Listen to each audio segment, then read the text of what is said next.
your kid at age 1 is not really needing a whole lot of out of the home activities, when they're 7 and they have soccer or an after school activity, well, all of a sudden you now know how to stretch your schedule and make time for these things.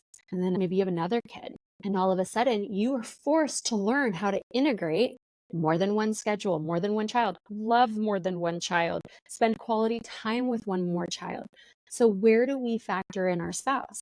Why doesn't your spouse get the same priority? When you have a second kid, you're not like, well, it's too freaking bad for that kid. I don't have room for that. No, it's not an option. You didn't marry your spouse as an added bonus. Your spouse is your foundation. Welcome to the Marriage and Motherhood Podcast. I'm your host, Michelle Perda. As a marriage coach who's married with 3 kids, I know how easy it is for marriage to take a back seat.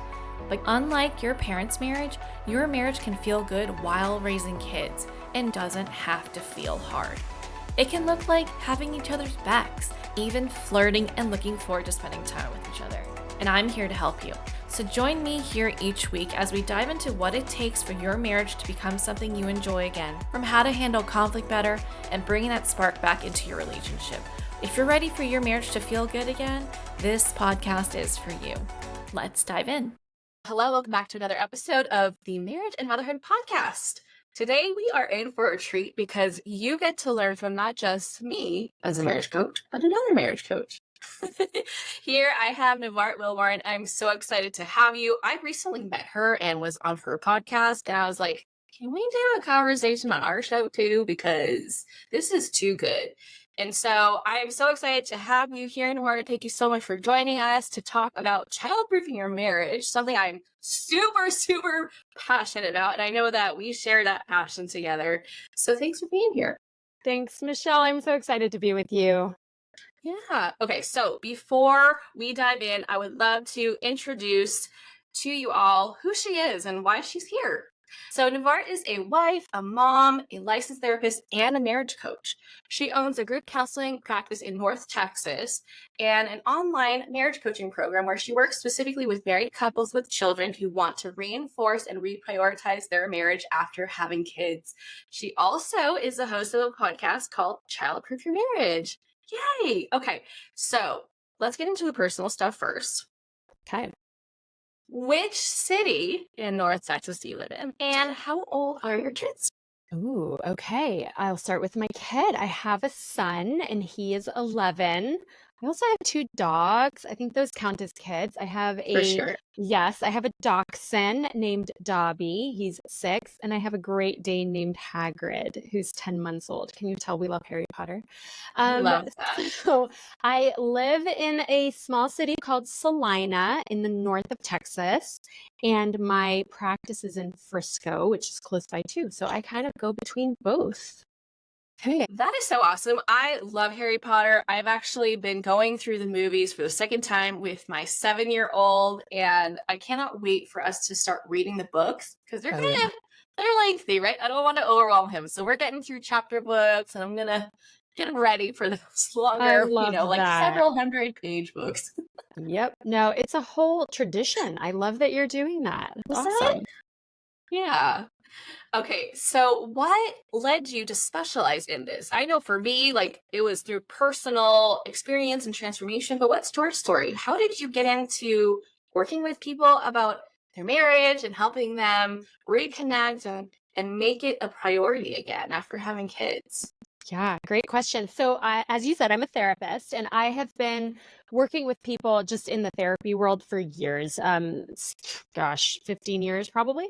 And so, my favorite thing from the very beginning has been actually doing couples counseling. But couples counseling is so hard. It is one of the hardest things to do because you have 2 people who are both in a really hard place. By the time they usually reach out to counseling, it's not a great thing. They're struggling in their marriage, and you've got 2 highly emotionally charged people who are trying to figure out what they need to do to get their marriage back on track. But so much of what they're bringing into the session is just built up emotion and raw feelings. And so when you're doing counseling with a couple, so much of that work is just being basically like a referee and helping couples take turns talking and having an opportunity to express themselves. And what a lot of couples do when they're in counseling is they wait till they're at their session to talk about day-to-day stuff. So much of the session is spent just like managing the little stuff that has turned into big stuff. And so progress is super slow. And so I love working with couples, but I realized that I wasn't seeing enough of the progress that I wanted to see because of the restrictions that come with the setting. It's limited to a 50-minute session. It's just really, really hard. And then coordinating schedules and all of that stuff. So what I did is I learned about coaching. And while I'm still very much an active therapist, I own my practice, I see clients all day, every day. But to work with couples, which is my passion, I had to do something differently. So I learned that if I did coaching, I wasn't restricted by only seeing people in the state of Texas because I'm only licensed as a therapist in Texas. I could see people everywhere. I also could create a program that wasn't restricted by a 50-minute session. It wasn't insurance related. I could get creative. And so I really dove into learning how to work with couples in this different setting. I created a digital course, and my course is really an opportunity for couples to take all the things, like everything I've learned over the years, I've poured into this 12-week course. And so it gives couples the opportunity to really watch it at their own time, on their own pace, do the work, and then we can meet. And by that point, I'm not having to find ways to like add psychoeducation. Like, you're getting it all up front.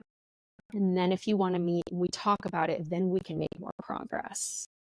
I love that. And just the way you described how couples counseling works is the exact reason why I didn't go into that, because I don't want to be a referee. I want actual change happening. And you and I both know that happens on the individual level, right? Yes. So I love that so much. And I feel like that gives a really good preview or just a snapshot of how different coaching and therapy can be. Are there certain situations where couples counseling is ideal for the couple versus coaching? Can you share that? Yes, such a good question. So usually what I tell people is that if the thing that's going on in your marriage that leads you to needing support is something that would meet criteria for a mental health diagnosis, then it's really best to start with counseling. And so what that means is, let's say that the marriage issues you're having are because someone in the marriage is struggling with severe depression or anxiety or bipolar, or maybe there's some grief, maybe someone, there's been a loss in the family. And so the issues are really related or rooted in that thing, that grief, then it would really be helpful to seek counseling first. I've had some people that I have encouraged, not necessarily couples counseling to start out, but like individual, like, look, you as this, let's say the husband, you have severe anxiety. It would really be beneficial if you started out with some individual therapy. Go ahead and try to work through what's going on, what's causing you to feel so triggered all the time. Then when you've made a little bit of progress there, then we'll be able to do better in this coaching sense. And honestly, I've done that even in couples counseling, where they'll come in for marriage counseling and I'm like, dude, there's some work that needs to be done individually. And so it is really important to determine, are you at a place, like if, for example, that you're dealing with severe infidelity, I wouldn't touch that. I think that we absolutely can do work to repair the communication and co-parenting and all the things like that. But when it comes to building trust, you can't be at a point where you actively do not trust your spouse because they're actively cheating or recently came out of a situation. Like, you may have to individually decide, are you in a place where you are ready to stay in this marriage? Have you healed? Have you done the individual work to really work through what happened? Then it's easier to come in and do it together. And one thing I forgot to mention earlier, I'm totally going to jump back. Going into why I'm doing this, my marriage is the foundation to everything. I got married young. I was 22. I was 19 when I met my husband, 22 when we got married. And he came from a divorced family. A lot of people around us were divorced. And I was just like, we're not going to be a statistic. And he went into a line of work where divorce was incredibly high. And we decided, like, we're going to have to figure out how to not be a statistic. And so my passion grew alongside my own marriage. And I was started grad school as in counseling right after we got married. And so I was like implementing the things I was learning. And it meant so much to me to nurture my marriage that I'm like, if I could be a source of support to other couples doing the same, it's so rewarding. So I took us all kinds of places there, Michelle. I'll hand it back to you. No, I love it all. I mean, truly, I believe that the skills that we learn for a marriage are applicable to all relationships, platonic or romantic or familial. Like, these are life-changing skills that are essential for life, for your enjoyment of life, right? It's the personal development, it's the communication, it's the relational work. It's all so crucial for our enjoyment and fulfillment in life. So I love that so much. And it's so fun because I love learning. I'm constantly reading books or like listening to things, or I love Esther Perel. Like, she's just amazing. And just like, oh, I never thought to like do it that way. Let's try it. Oh my God, this is amazing. Now I'm going to share it with my people, right? Yeah. So yeah, awesome. Very, very cool. And thank you so much for sharing the differences between coaching and counseling. Like, I had an inkling, but obviously as someone who's not a licensed therapist, I'm like, I don't actually know for sure, but I'm glad that you confirmed that it is like, if you are struggling or your partner is struggling with mental health concerns, then you need to go the therapy route first, right? So I always heard of it as therapy is like, it helps you get to the baseline, right? If you're not at baseline right now and life is just one big struggle, then let's get you to baseline. But coaching is for someone who's like, okay, I'm at baseline and I want things to get better, right? The issues that you're having are skill related, not something else that's much deeply rooted, like traumatic, or like you said, the mental health issues like depression, anxiety, all those different things that are in the DSM. Exactly. Yep. Yeah. Awesome. Okay. So let's dive into how we childproof our marriage. That might sound funny to some of you. You're like, wait, what? Don't you just decide to not have kids? That's not what we mean here, okay? What we mean here is, as soon as we have kids, as you may have experienced, your marriage has been put on the back burner. So let's talk about what people normally experience after having kids, right? Like, they dream of this family and they decide to have kids, and then the kids come, they're like, what is going on? So what are the common experiences that people experience once they have kids that would really benefit from learning childproofing your marriage? Yeah. Oh, it's a whole thing. Listen, we joke around like, oh, there was no manual when we had kids. And we say that to our kids, right? Like, I didn't know what I was supposed to do with you. I just have to figure it out. But oh my gosh, that applies to the marriage even more, I think, sometimes, because we focus all our energy, rightfully so, when we have kids. We've got to keep these humans alive. We've got to take care of them, feed them, clothe them, love them, do all the things, because they literally cannot survive the day if we don't nurture them. So then what happens is, here's this other adult who, we love them. We're in a relationship with them. We chose them to be our partners, but they're fine. They're adults. They can take care of themselves. So I need to focus in my attention on this baby while also being kind of exhausted and kind of a hot mess, dumpster fire all at the same time, trying to figure out how to take care of myself. And I don't have time for that adult. They're just going to have to wait. And so then what happens is that the more we do something, the more it becomes a habit, right? So if I don't invest in my relationship, in my marriage with my spouse, then over time, it becomes a habit to not invest in that relationship. And then it's a skill that's not practiced. And so you kind of stop being that great at it. But you may crave it. You may want it. You may miss having time. Maybe your intimacy isn't where you want it to be. Maybe you don't talk to each other the way you used to. Maybe you don't even have another adult to talk to because you're surrounded by kids or whatever. And so over time, what happens is couples frequently lose connection. And that word connection is one of the most important ones, because you can spend time with someone but not connect with them. You can experience life with them but not connect with them. And so, we'll go down all the, communication and conflict resolution and parenting and all the things that come with having to, adjust when you become parents and having to figure that out. But at the core of it is we're just not connecting. We just don't feel as close as we used to be. And that creates this emotional gap.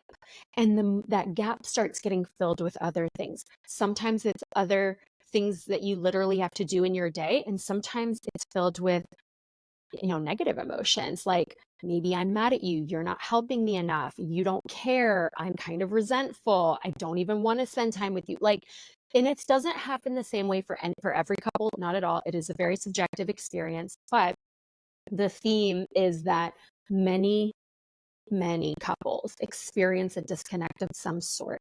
And so it's really just about understanding when, if your listeners are hearing this and they're like, okay, I feel disconnected from my spouse a little bit, maybe a lot.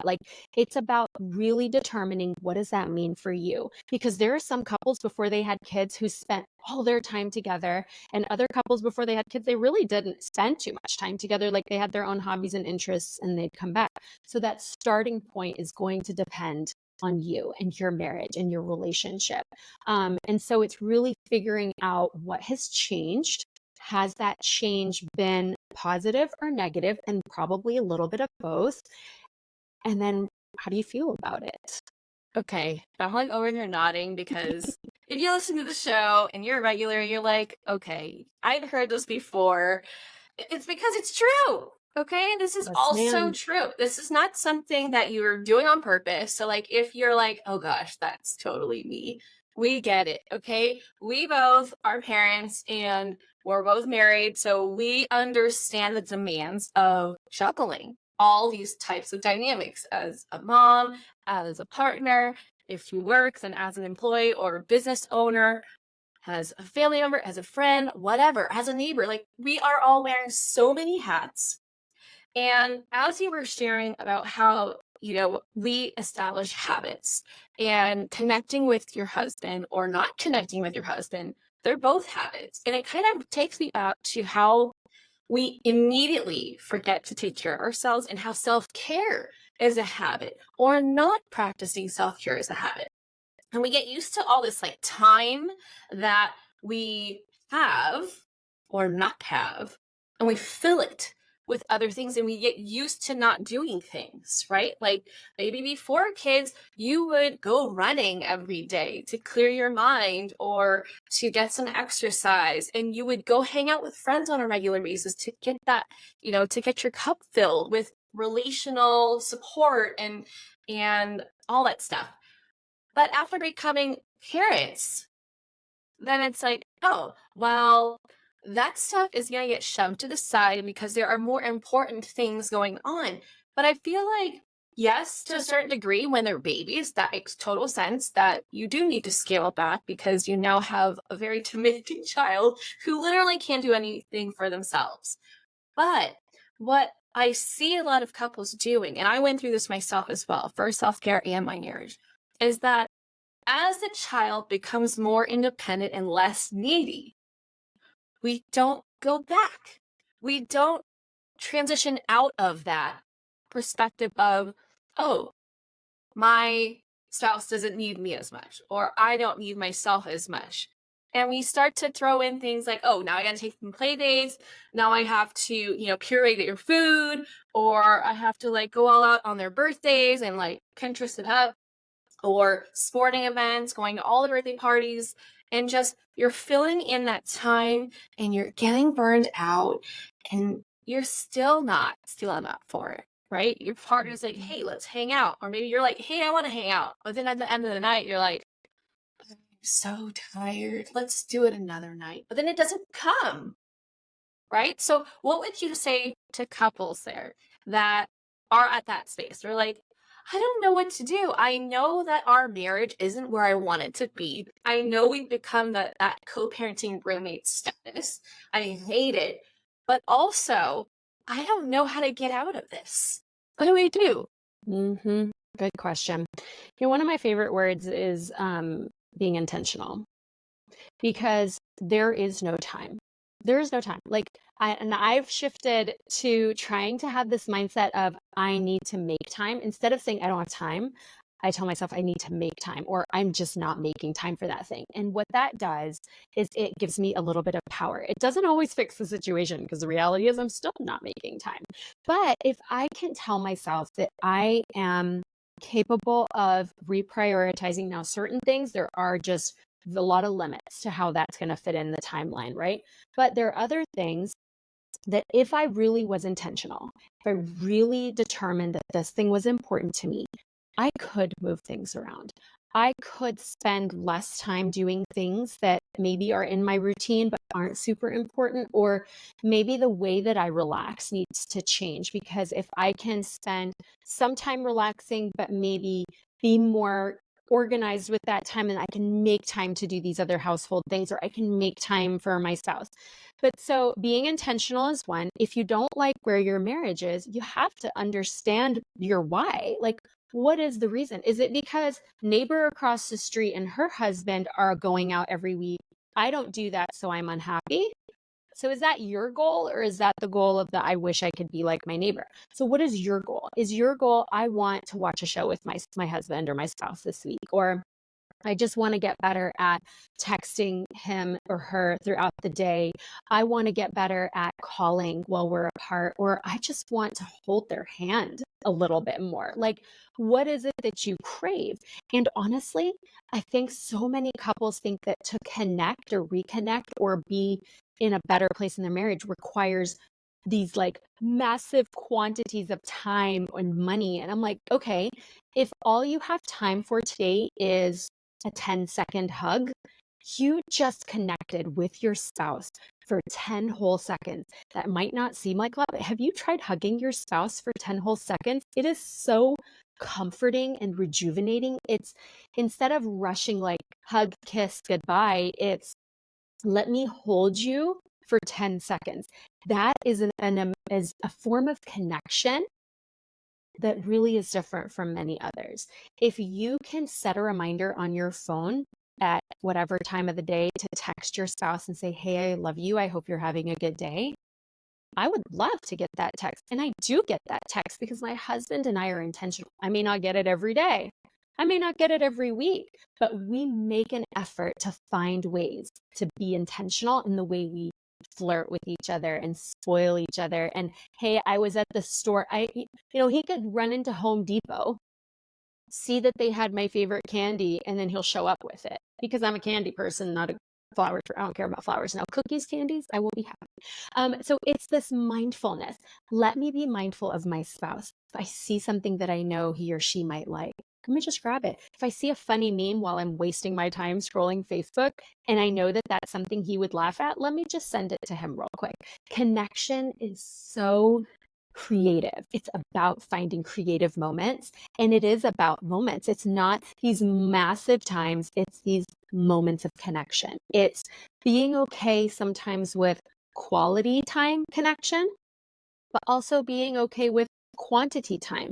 And that's hard for some people. They're like, well, if we're not like talking face to face, we're not connecting. I'm like, that's important. But you know what? If you sit on the couch together and you're both reading a book, but you're there next to each other, that also is really important, because it's great to comfortably share space, but you do want to have both.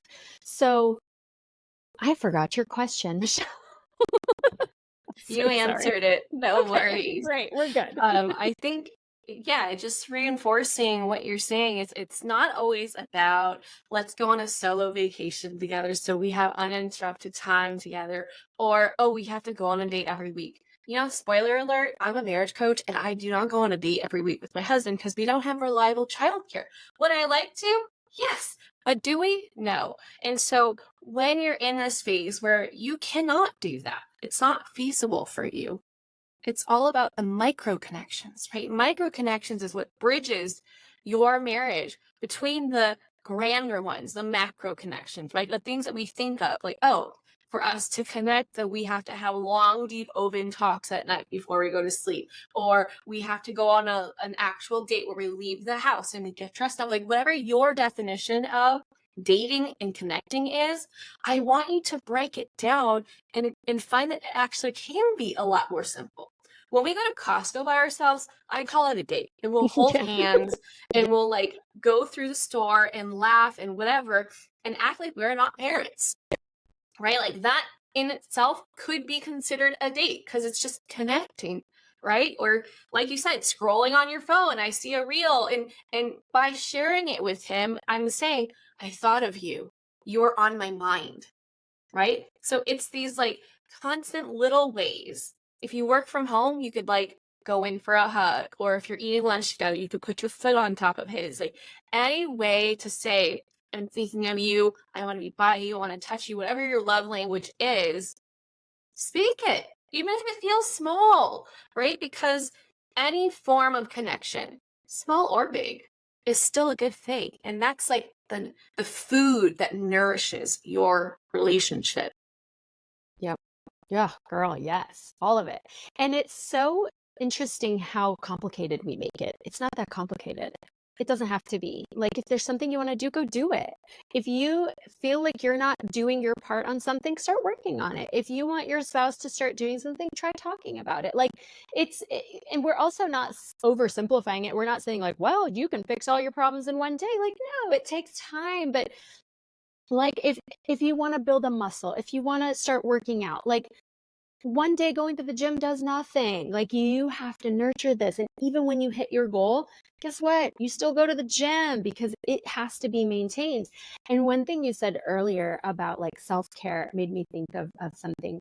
When the start of the year, right? New Year's resolutions and all that stuff. I noticed how most of us, and tell me what you think, most of us are quick to set our resolutions to be personal growth, right? I want to go to the gym more. I want to eat right. I want to not drink anymore. I want to do all these things or read more books, whatever.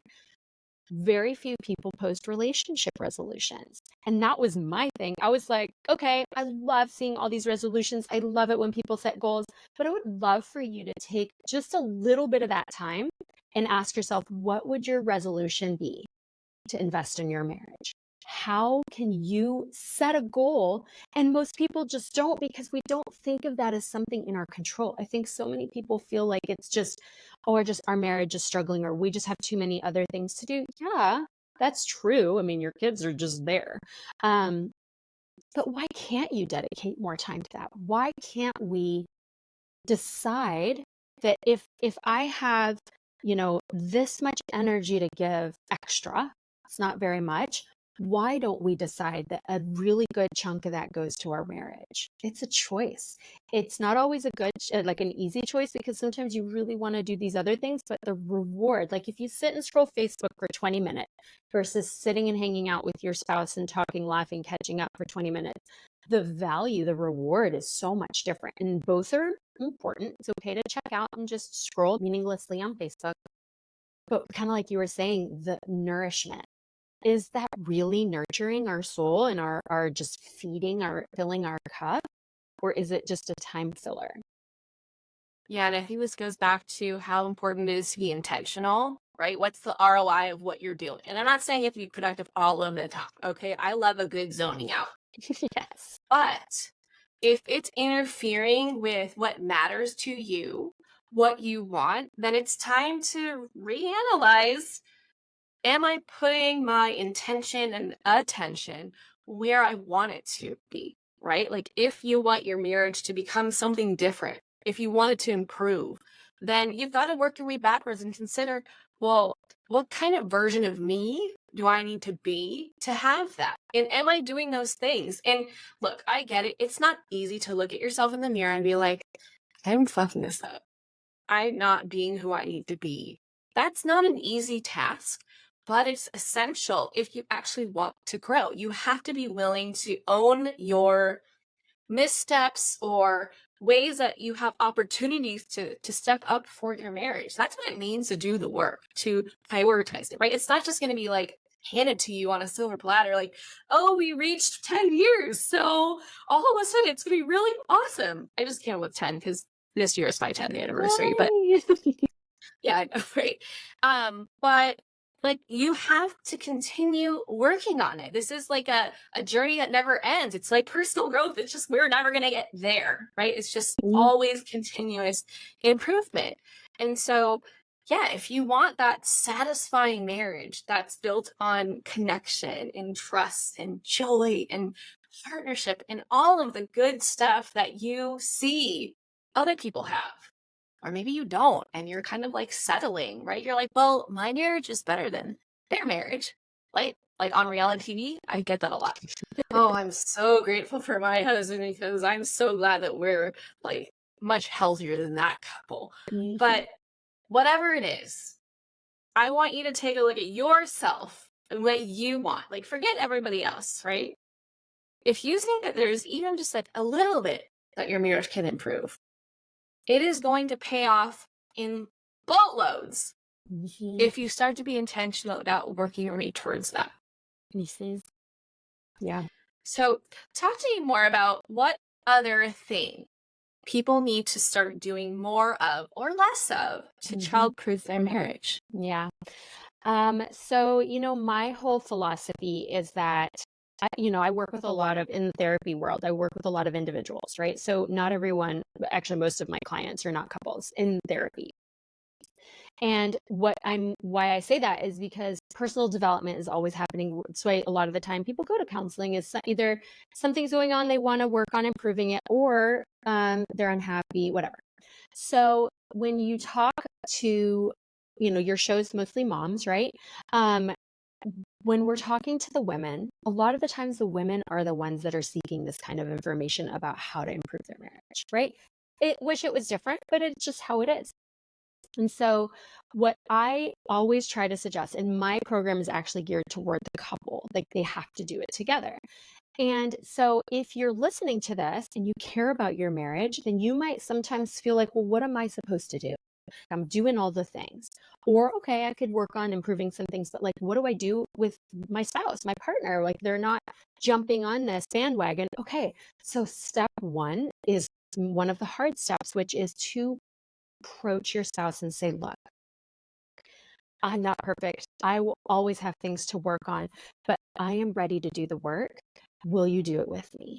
There are these couple of ladies, Michelle and Nevart, that had this episode. They're kind of like quirky ladies, but they made some points, and I'd love for you to listen to it with me.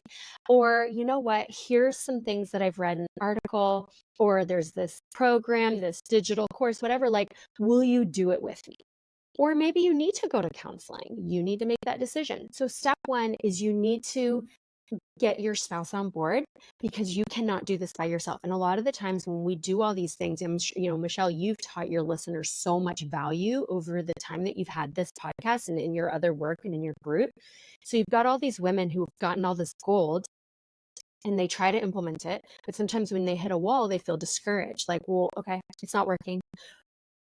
It's okay. You keep working on it, and then you engage your spouse. So when you engage your spouse, then now you're a team.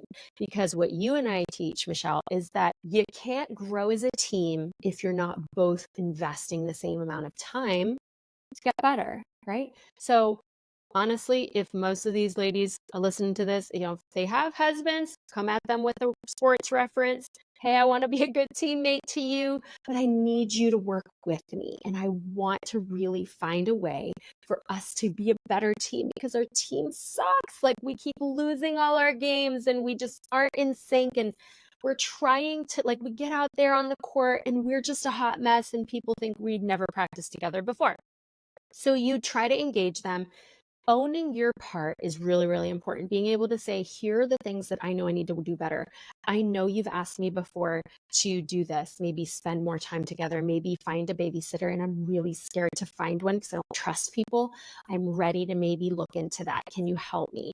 I'm ready to maybe I don't know, watch some of the shows with you. Will you watch some of my shows with me? Like, hey, we don't have the money to get a babysitter. How about one day a week after the kids go to bed, we shut everything off, we put a blanket on the floor and we just sit and we just talk and we just watch funny memes together. I don't care. It doesn't have to be always connecting in like, I have no energy to talk to you. It can be, let's watch this show together. Let's scroll Facebook together and watch memes on your phone or my phone because my phone's better, whatever. Like, it's making time. But like for me, I'm a list maker, right? So find your strength. If your strength is in structure, then sit down and say, okay, let me look at my day. Where are there some minutes and seconds or whatever during this day that I could send a text? When I do the grocery shopping on this day, or I do the Amazon pickup, whatever, what could I throw in there that would make my spouse smile? Is there anything that I can get for them, make for them, carve out time for them, schedule an outing for them, even if it's just them by themselves?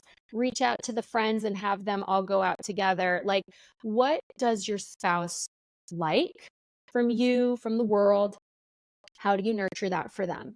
What do you need from your partner? What do you need from your spouse? If you don't know what you want, if you don't know, like, if you're kind of like you were saying, that baseline, like if you're here, kind of somewhere not fantastic, what are the things that you would need that would help you feel more connected and happier?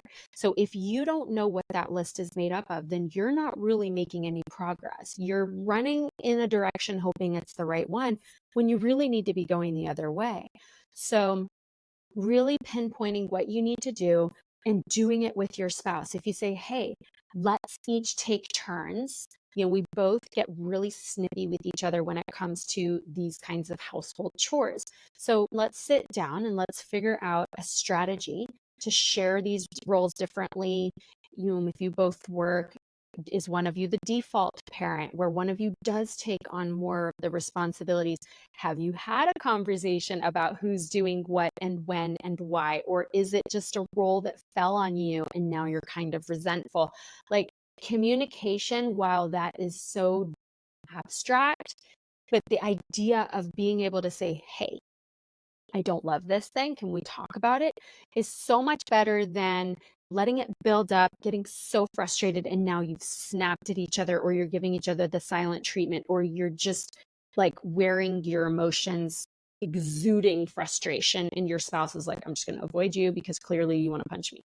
So it's this like holistic approach. It's kind of like with our kids. Like, if your kid at age 1 is not really needing a whole lot of out of the home activities, then you're not really planning that in. Maybe a doctor's appointment here or there. When they're 7 and they have soccer or an after school activity or piano, well, all of a sudden you now know how to stretch your life a little bit, stretch your schedule, and make time for these things. And then as they get old, maybe you have another kid, and all of a sudden you are forced to learn how to integrate more than one schedule, more than one child, love more than one child, spend quality time with one more child. So where do we factor in our spouse? Why doesn't your spouse get the same priority? When you have a second kid, you're not like, well, it's too freaking bad for that kid, I don't have room for that. No, it's not an option. You didn't marry your spouse as like an added bonus. Like, your spouse is your foundation. You and your spouse started this together. Even if you had kids from previous relationships, you're still coming together to build a foundation, and then everything else is going to be really dependent on that foundation. So you need to look at your spouse and say, we need to do better. Let's do this together. I'm not going to point fingers. I'm going to work on myself. Can you work on yourself? Let's do it together. I always joke that women should stop treating their partners like sperm donors. Yes, ma'am. So true. I mean, obviously it's not on purpose, and sometimes we don't even realize that we're doing that, but that's basically what you're doing when you neglect the marriage and you are laser focused on the kids, right? Like, I get it. Biologically, we are just driven to take care of the kids because for survival reasons, right? But you know what? We are not living out in the woods. We don't have to worry about lions and tigers and bears. Oh my. True.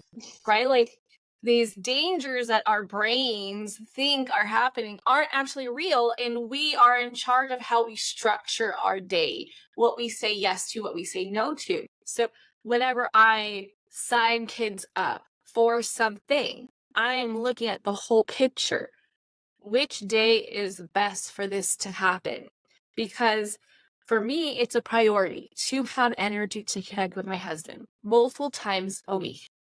And so if I am mandating my schedule and I know that for the rest of the week, I'm just going to be done, that's shooting myself in the foot. I'm setting myself up for failure. I'm setting my marriage up for failure. So I like to balance out my load, right? Like, okay, this day is kind of a lot. Okay, what can I do to simplify that? Can I move things around? Can I rethink how I do things? Can dinner be simpler that night? And that's just how it goes until this thing is over, right? Or do I delegate at work? Do I have my kids do more chores? Do I lean on my husband and say, hey, I know you're working, but can you make rice while I'm out doing this? Right? Can you do something simple? Maybe I'll meal prep and then he'll do the actual cooking while I'm out with the kids with their activities, because I am the default parent, because I'm the one with a flexible schedule, right? He works for a company. So there's so many different ways that we can be intentional and creative to make this work for us, right? Whether you are super busy, maybe you can hire out for help. Get a house cleaner, hire someone to handle the meaningless tasks that you need to attend to. Shit, I just learned out with this app. Okay, I'm not vetting it because I don't know anything about it. Okay, but I just found out about this app that it was targeted towards me on Facebook or something. It's called Dohana. And basically it's you ask it to do things for you, like, oh, plan a party for me, and we'll send you a bunch of vendors or whatever. And it's this monthly fee that you pay. And I'm like, yeah, for busy parents, that would work. That could free up your time so you're not out researching a bunch of stuff. And instead, you can put that in towards available time for your partner. But I want to go back to something you said earlier, how both people need to be committed and working on the marriage for it to work. I do agree with that. However, there's a caveat.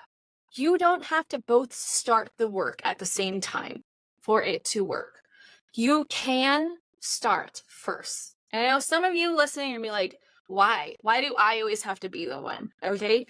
If that's you, you're clearly feeling resentful and you need to work through that. Okay. You're working with me or in a fire. You need to work through that. Okay. Because you're only focused on how come I'm doing this and he's not. You're not thinking about, oh, I want to do this for my marriage because this was going to help my marriage.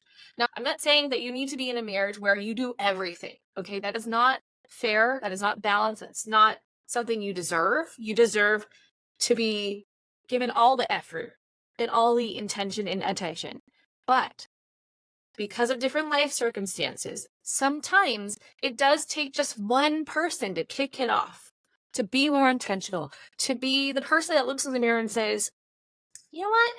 I need to take responsibility for how I'm showing up because I definitely played a major role in how we got to this place. And so where do I want to grow? Do I want to grow as a communicator? Maybe I will approach him differently now. Whatever it is that you're doing, you're going to influence him, and he is going to see the difference, and he will, in his own way, start to shift. He'll lower his walls down and start to be more receptive to you. And then that's when you can broach the topic of partner. Okay, so if you're not in the way where I'd asked and he's a hard no, he doesn't want to go get help at all, whether it's counseling or coaching, he's just no, he's not into it. Maybe he's not someone who's used to sharing his emotions and going deep and talk about things, and he thinks that kind of stuff is for weak people. Whatever, it doesn't matter. If you just start on your own and he notices the positive impact that it has to your marriage, it's the number one relationship in your life that has so much influence on how you feel. If your kid's mad at you, okay, yeah, it's a little sad, but you're a cherry on your day. But if you're fighting with your husband, your whole day is wrecked. You feel heavier, you're less creative, you're less focused, you're less happy. It's you put on these sunglasses and everything is just dark, right? But when things are good, it's like you put on rose-colored glasses, like, I'm feeling so high on life right now. And so if you just focus on what you're willing to do, so that at the end of the day, you could say, I made my nest. That should be your goal. Girl, you said so much of what I believe and agree. It's like we planned this. It's amazing because I agree. I say the same exact thing. You just shake off your kid being pissed at you, but man, your husband and you are not in a good place. Like, oh, it's a wet blanket. Like it's so bad. But it's so interesting. I love that you said that, you could be at a starting point by yourself. It would be great if you were together, but a lot of the time we initiate, and the reality is, I don't know, we're just different. Like I think as mom, as wife, like there are certain things, my strengths are different than my husband's. He is amazing at so many things and he leads our family in so many ways. And there are a lot of ways that I lead. And I am proud of that. And that's okay that emotionally speaking, I do take the lead because that comes more naturally to me. And I am responsible for myself. And if there's something I want to improve, you know what? We're strong, independent women. We better start working on it and not wait for them to get on board. And they will hopefully get on board. And if not, that's a problem we need to evaluate at some point down the road. But we give 100%. I'm not going to say, well, I'll give 50% until he jumps in and then I'll give 100. No, I'm going to give 100% because I still need to be honest with myself. And if I am not giving my best, then I have no room to complain. I don't get to whine and complain that our marriage isn't where it needs to be if I'm not giving 100%. And the reality is they do follow our lead. They may be big, tough guys, but really a lot of them are scared that if they dive into this stuff, it's going to bring up stuff that they're not ready to deal with. And that's fine. That's legitimate. It's a valid concern. But if we lead the way and we show that, you know what, I'm going to deal with it even if it's hard. I'm going to go through all of it because it's important to me and it's worth it. And in the end, the result will matter. Do it. And it's interesting. I've had a lot of women who've reached out and wanted to do my digital course or wanted to work with me, and their spouses were a no, hard no. And some of them, that was the end of that. And for some of them, they're like, I'm buying it anyway. I'm doing it. Or I'm going to listen to your podcast and I'm just going to learn all the things. And then I had one client, I love her. She just this week, so she started doing my course on her own a few weeks ago. And this week she texted him and she's just like, okay, my husband walked in when I was doing it. I was listening to the videos and he asked if he could just sit in and listen.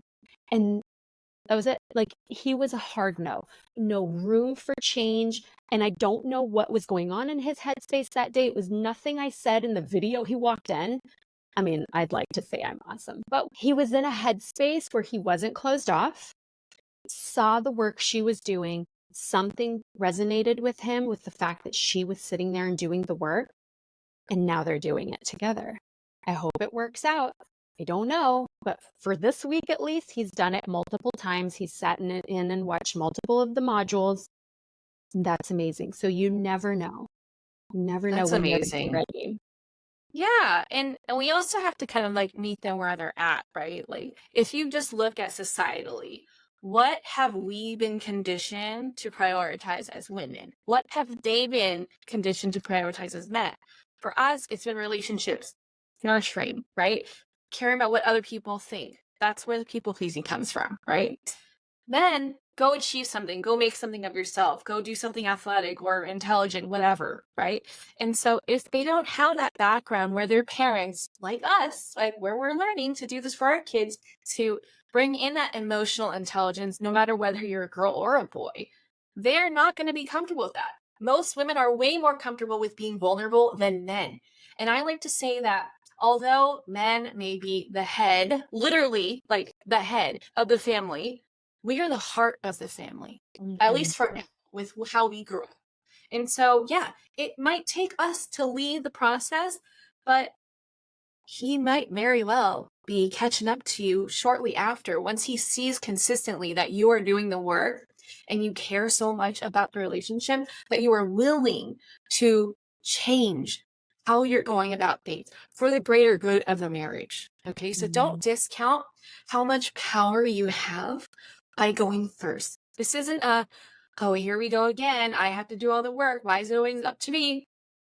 No, let's change the narrative. I get to start this off because I care so much about us succeeding that I'm willing to lead the charge and have him meet me there when he's ready, right? It's kind of like when you give advice and no one's asking for it, they're not going to listen, right? It's like I've had so many clients that, oh yeah, I send them all these articles, I tell them to read all these books and listen to all these podcasts when it comes to like parenting, but then the spouse doesn't want to listen. Of course. But then when you change your approach, they're like, oh yeah, I noticed he started doing some things. Or like I saw in his web browser that he was reading this thing. Sometimes the work is happening behind the scenes because they don't want to show you that you're right? Their egos are something else, but doesn't mean that they're not willing to change. It's just sometimes they just need more time to come around to the process. And we just got to wait out. It's like the long game. We got to be mindful of the long game and not immediately need that short-term win. So yeah, you get to lead the charge. So you get to be the heart of your marriage for now, right? Like until he comes around. Sometimes it takes us to be patient. And I think we've learned this time and time again as parents that we cannot force our kids to do something. We're really just big kids, right? Like we can't be forced to do stuff. We don't like to be told what to do. So sometimes we just have to give that grace and wait to see if they come around. And like Nevart said, if they don't, then we need to have a different conversation, okay? We need to have a conversation about what you want your life to be like. But let's say that they will. And then looking back, you're not going to be like, damn, I wish I didn't put in that work. You'd be like, I'm so glad that I got over myself and I put in the work. Yep. I love the getting over yourself thing because that probably could be a whole other episode because so much of what we project, like, especially like, I mean, I can speak for myself. I've had to learn over the years to use/manage my sensitivity. I'm super sensitive. I get my feelings hurt very easily.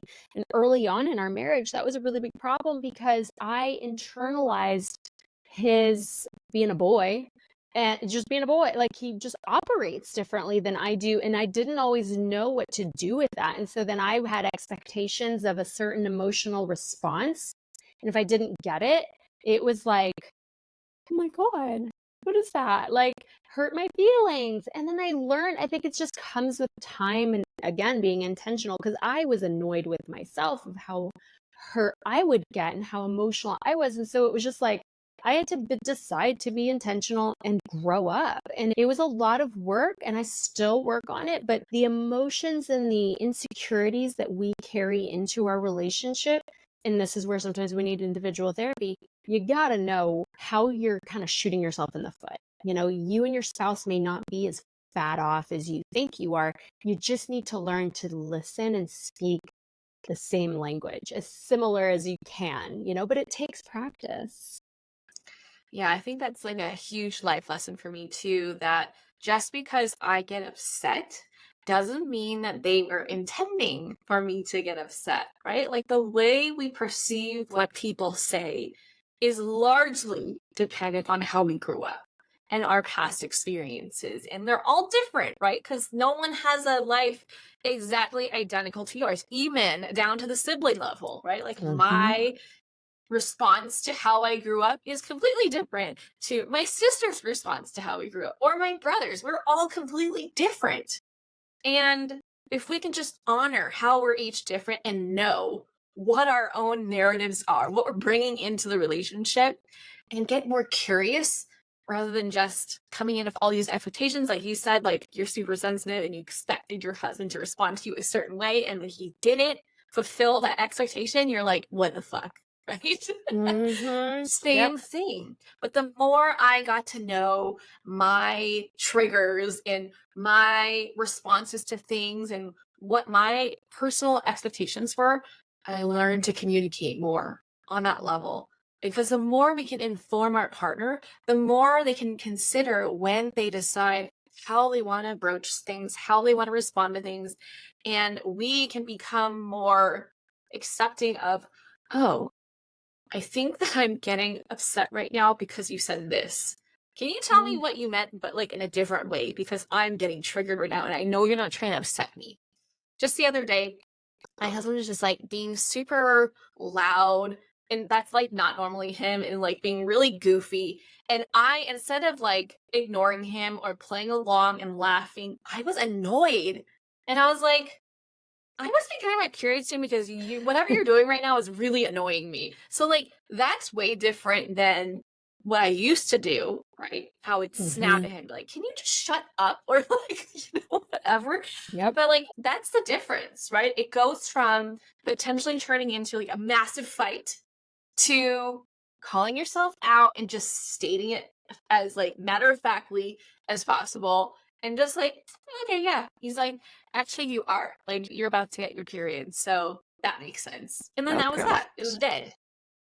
That's really funny. I love that. That's actually hilarious.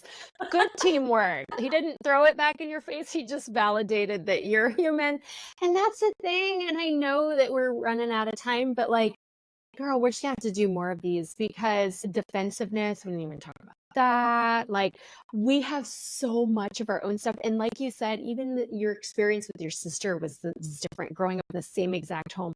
So now you've got this complete, at one point, stranger that you decided to get to know and liked enough to start your life together, merge all these things. And then we somehow act like the adjustment is a problem, or if we don't get it all right off the bat, that somehow that means we're not good at this. But Hollywood messed us up. I think there's a lot of expectations of, if you love each other enough, then all the other stuff will just fall into place. Like, no, it needs nurturing. Like, you can plant the flower, the seed, but if you never water it, it's not going to grow.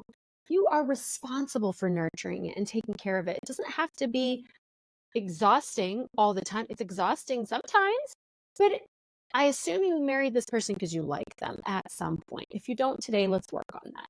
But when you like someone, you want to do things with them or for them, but you got to feel it back. So much more. So much more. And we really do need to have this again. Yes. But totally. Tell me more about your guide. You have a free guide. Yes, I do. And I will make sure you have that to share with your listeners. So I have a fun, simple guide called Just 5 Ways to Reconnect with Your Spouse After Having Kids. And it kind of summarizes what we talked about but in just more bite-sized, like, what are the first 5 things that you would really want to focus on, and what are our first steps, kind of thing, to how to help you reconnect. Because again, when we disconnect and feel the need to find our way back to our spouses, it can seem so intimidating and we don't know how to do it. So that's a little guide I made for you guys.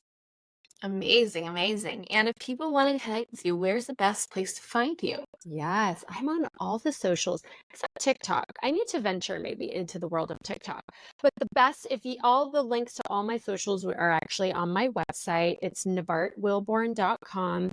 I have a Facebook group for married couples with kids. It's a free group, lots of trainings and lives and stuff. I have my podcast called Childproof Your Marriage. Information about my digital course and all of that's on my website. The course is also called Childproof Your Marriage. Amazing. And I will put all of that in the show notes for you to go check her out and connect with her.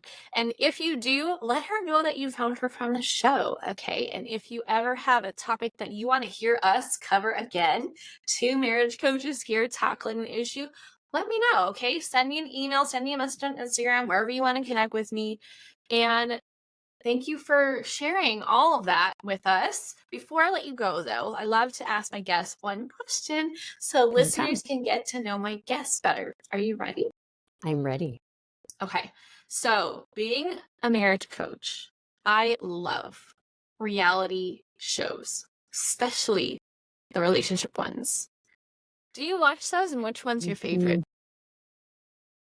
Yeah, I love trash. Okay. So bad to admit. Bachelor in Paradise. Oh my is gosh, my it's such a favorite one. dumpster fire of a show. I love that too. Love it. It's just the worst, and I cannot look away. I love it. There's so much to dissect there. It's just fun. It's just fun trash. So yes, that is my favorite. I love it. I love it. I approve. Thank you. That's why we're going to be best friends. It's fine. Right? Well, thank you again so much. I know that everyone's going to get so much out of this episode. Please go connect with Nevart. She's amazing. I love her. And thank you so much for making it to the end of the episode. I know this is a long one, so thanks for listening, and I'll catch you back here on the next episode. Bye. That's it for this episode. If you enjoyed this episode and you'd like to help support the podcast, please subscribe and leave a rating and review. I would so appreciate that. And if you love what I share here, then you're going to love and want to join my free private Facebook community that's also called Marriage and Motherhood. I hope to see and connect with you in there. Otherwise, I'll catch you back here for the next episode. Bye!